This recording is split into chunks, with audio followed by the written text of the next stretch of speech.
On en produit des millions par année. On les voit défiler dans les cocktails. Les amateurs de vidéopoker s'en servent pour faire tourner leurs machines sans interruption. On nous en donne dans les avions. Tellement que la plus importante compagnie aérienne au Canada en utilise 3 millions par année. Aujourd'hui, on vous parle des cure-dents. Des bûches, beaucoup de bûches de bouleau sont livrées à l'usine. C'est avec ce bois mou qu'on va fabriquer les cure-dents. Les lourdes bûches sont soulevées par cette pince et sont déposées dans l'écorceur. L'écorce n'entre pas dans la fabrication des cure-dents. Elle est donc retirée par cette machine. Toutefois, l'écorce n'est pas jetée. Elle est vendue à une usine avoisinante où elle sera employée comme combustible. L'écorceur travaille en 2 étapes. En 2 passages, il produit un rouleau de bois parfaitement cylindrique, facile à usiner.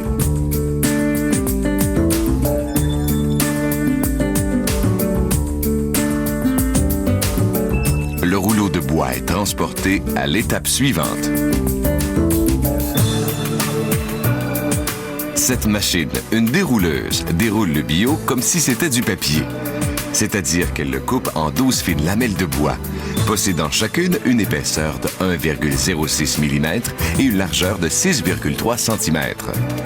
C'est dans ces lamelles qu'on va, plus tard, découper les cure-dents.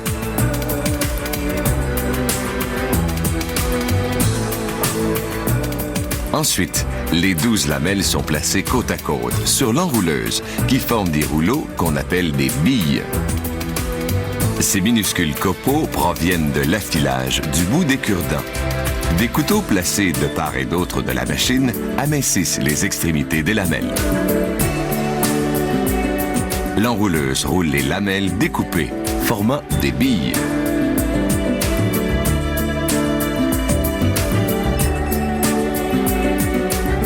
Les billes terminées sont retirées à la main. Chacune possède un diamètre de 25 cm et pèse 1,8 kg. Les billes sont amenées au poinçonneur. Le poinçonneur à cure-dent plat découpe la lamelle des billes en de petits morceaux de même dimension. Les morceaux coupés ressortent à cette extrémité de la machine.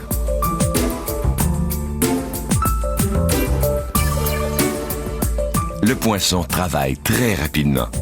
Le couteau s'abaisse à la vitesse de 2000 révolutions à la minute, permettant de tailler 8000 cure-dents en 60 secondes. Les cure-dents coupés tombent dans cette chute puis dans un bac. À cette étape, ils sont mous.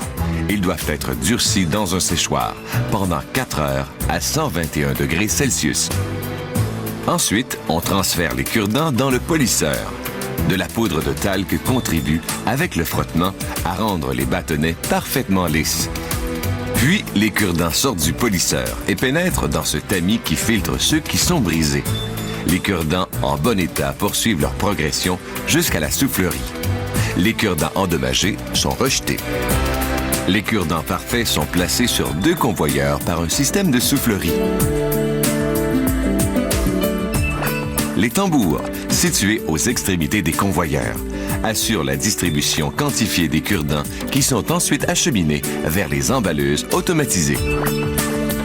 Cette machine compte les cure-dents. Les boîtes sont formées et sont prêtes à être remplies. Le nombre de cure-dents inclus dans chaque boîte compte.